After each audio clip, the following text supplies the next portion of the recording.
Hi, brother teacher here. I want to be honest with you about disease. May I be honest with you for a moment? I know doctors have told us, scientists have told us that there are some things that just happen because they just happen. There are some things that are unexplainable. I really don't buy into that. There's a cause and effect to everything in life. We've been on this earth long enough as human beings. We have made leaps and bounds in technology, sophisticated creations, rocket ships, cell phones, artificial intelligence now, and being able to clone animals. And believe it or not, we can clone human beings too. They just don't want us to know that. But anyway, as it relates to disease, there's only two reasons, only two causes of disease, and nothing else. Well, you say, well, brother teacher, why don't doctors tell us what causes diseases? And then we'll have the cure. Maybe. Why don't science tell us what causes these diseases? Then maybe we can rectify it. Can you say if the answer is easy, if the answer is simple, then all of these industries that are doing so-called research will stop making money.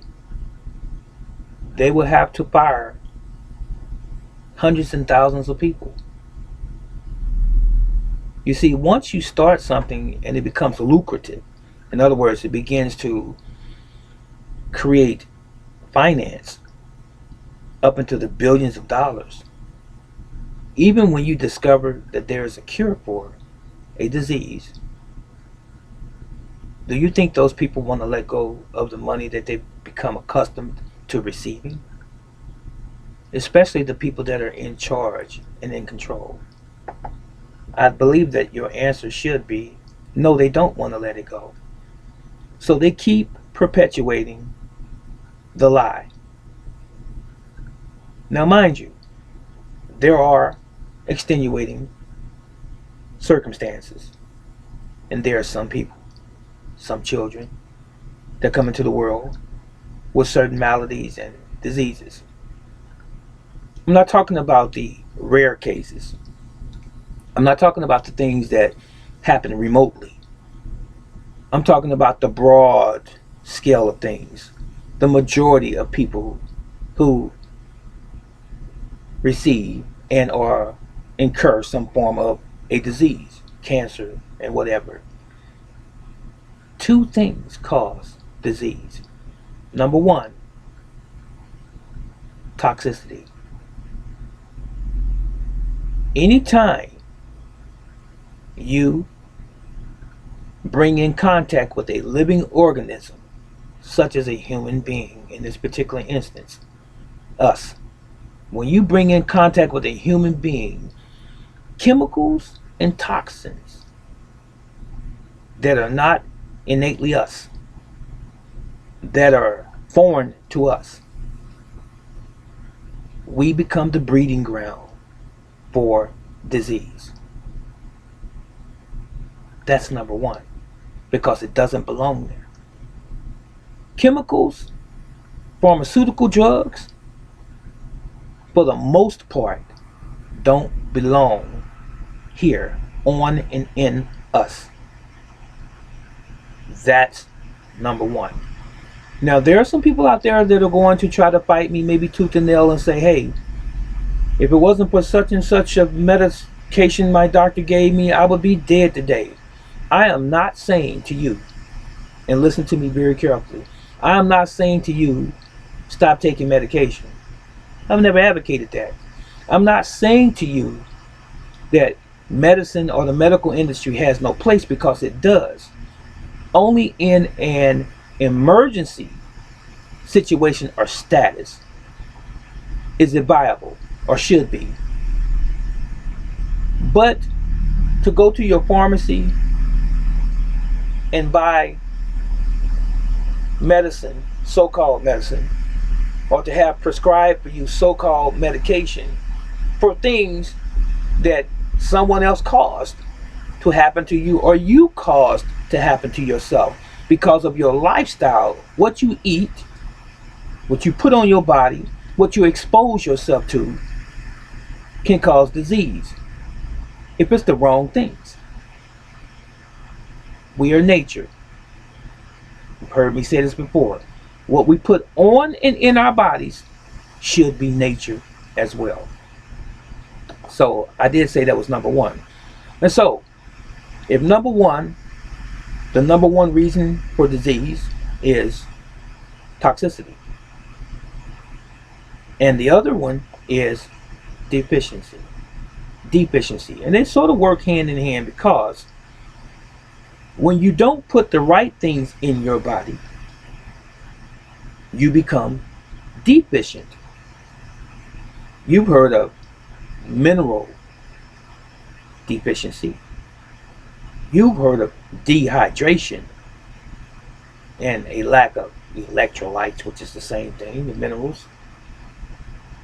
When there are things that you don't put in your body, that your body craves and that your body needs for survival, you're going to suffer internally and even externally. You're going to be able to, not be able to, but you're going to begin to waste away. Your organs will become affected and begin to malfunction and even not function well at all because of a lack of nutrition, a lack of elements that are required for our existence. You know we need water. You know we need oxygen. People who smoke, you need oxygen. People who work around chemical plants and fumes and exhaust, you need oxygen, right? For your lungs to be vibrant. It's necessary to keep you alive and put oxygen throughout the body into the cells, right? But you're smoking. So you are deficient in what? Oxygen. So something's going to suffer, right? Starting with your lungs. Just an example. You know you need food, right? You have to have fiber in your diet to push all of the food, all of the broken down food, the digested food throughout the intestines, out the colon. You have to have fiber.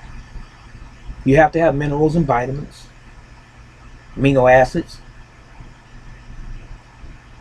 You have to have a lot of things in this body. So when you deprive yourself of those necessary nutrients that your body needs, then it begins to break down. It only stands to reason. So why are we surprised when we receive some notice from our doctor, our physician, that they saw a spot on your lungs, or that your kidney levels are not where they should be, or that your sugar level is spiked, you're insulin intolerant, you have irregular heartbeats, you're not breathing and taking in as much oxygen as you should, you have gout in your lower extremities, your spinal column is off, there seems to be some growth in this part or that part of your brain. Why? What have we caused to happen to ourselves that we want to write off as being just something that happened that we're not aware of? Have you analyzed your own life? Are you the keeper of the books of your existence on earth? You see, We control our destiny to a great degree. Stop blaming the invisible man for things that happen to you that you caused yourself or that we have caused to happen to ourselves. It's no one else's fault but ours. So the question is today is, when are you going to take charge and control of your own existence? Because these things can be corrected, many of them, but are you willing to do it? Are you willing to accept that you have been the culprit in your own destruction? So, again, two things responsible for disease: toxicity, and the other one is deficiency. This is Brother Teacher. I hope that this was of value to you. And if it was, and if it is, you take it, embrace it, hold it close, and take charge of your own life. It's the only one that you're going to ever have. I'm out.